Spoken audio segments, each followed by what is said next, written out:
खूबसूरत फिले लगून के बाद अब हम आगे बढ़ चले थे फी फी ले आइलैंड की तरफ, जहाँ पर स्थित है माया बे। ये इस आइलैंड का एक खूबसूरत हिस्सा है। ये इसकी मुख्य भूमि कराबी है, जहाँ नाव से पहुँचा जा सकता है, लेकिन उससे पहले पड़ता है वाइकिंग केव्स। वाइकिंग केव्स ये एक लंबी लाइमस्टोन चट्टान के भीतर बनी हुई गुफा है, जो कि नाव से ही देखी जाती है। इसका नाम वाइकिंग केव्स इसलिए पड़ा क्योंकि इसकी अंदरूनी दीवारों पर कुछ प्राचीन चित्र बने हुए हैं, जो कि यूरोपियन जहाज़ों जैसे दिखते हैं। कुछ का रूप वाइकिंग बोट्स जैसा लगता है। इन्हीं चित्रों की वजह से इसे वाइकिंग केव्स कहा जाता है। इसकी विशेषता ये है कि यहाँ पर कुछ बर्ड्स अपनी नेस्ट बनाती हैं, अपने घोंसले बनाती हैं, और वो घोंसले बहुत कीमती होते हैं। उन घोंसलों का सूप बनता है और उसका नाम होता है बर्ड्स नेस्ट सूप, और ये चाइना में बनता है या यूरोपियन एशियंस में बनता है। ये एक एशियन डेलिकेसी मानी जाती है।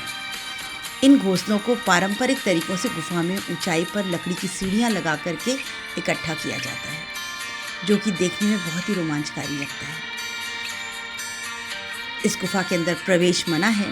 तो ये वाइकिंग केव्स देखने के बाद हम आगे चल पड़े अपने मेन डेस्टिनेशन की तरफ, माया बे।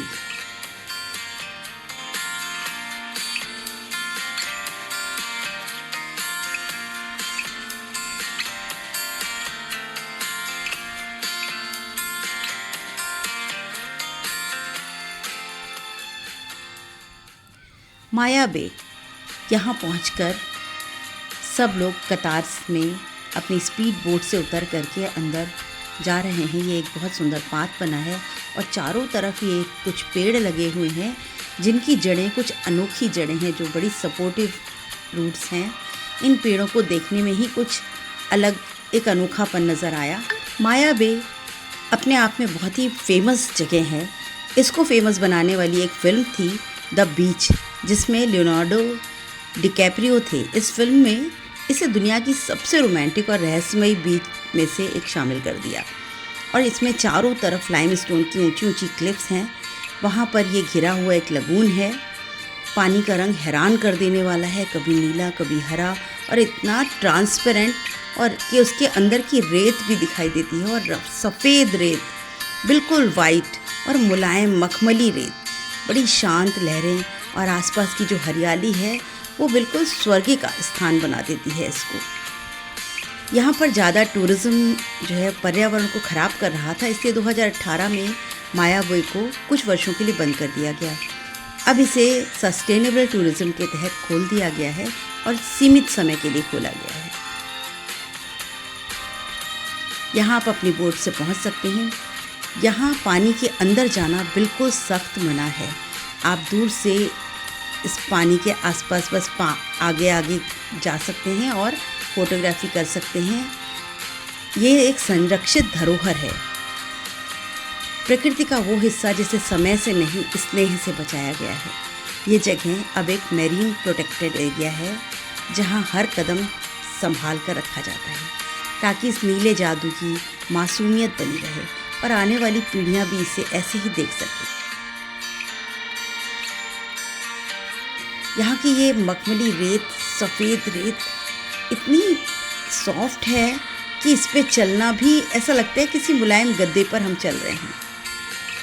चारों ओर फैली ट्रॉपिकल हरियाली, घने पेड़, खिले हुए फूल, और वो महक, जैसे धरती की सांसें भी यहाँ कुछ ज़्यादा गहरी हो गई हैं।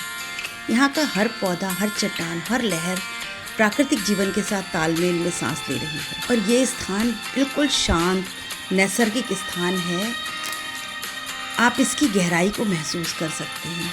एक शांत आत्मस्पर्श करती हुई जगह है ये। मैं जब यहाँ पहुँची तो इस पल में मुझे ऐसा लगा कि मैं कहीं नहीं हूँ, ना मैं अतीत में हूँ ना भविष्य में, बस इस एक लम्हे में हूँ पूरी तरह, और पूरी तरह जागरूक भी हूँ। माया बे की शांत हवा मेरे गालों को छू रही थी और उसे महसूस कर रही थी। Not just outside but with in also. ये लहरें नहीं, मेरी सांसें हैं। ये लहरें, ये पेड़, ये हरियाली, ये मुझे अपने भीतर ले जा रही थी, और ये एहसास बहुत खूबसूरत था। हर सफ़र का अंत होता है और ये अंत एक नई शुरुआत की दस्तक भी होता है। आज हम लौट रहे हैं उसी पार की ओर जहाँ से एक ख्वाबों भरी यात्रा शुरू की थी, लेकिन अब हाथों में कुछ बूंदें नहीं, पूरे समुंदर की यादें हैं। फिले लगून का वो ठहराव, वाइकिंग केव की खामोश कहानियाँ, माया बे की नमी और यादों का वो खजाना। मिलते हैं फिर किसी और समंदर के किनारे, किसी और शाम, किसी और कहानी के साथ। बने रहिए मेरे साथ, क्योंकि हर सफ़र एक नई कहानी है।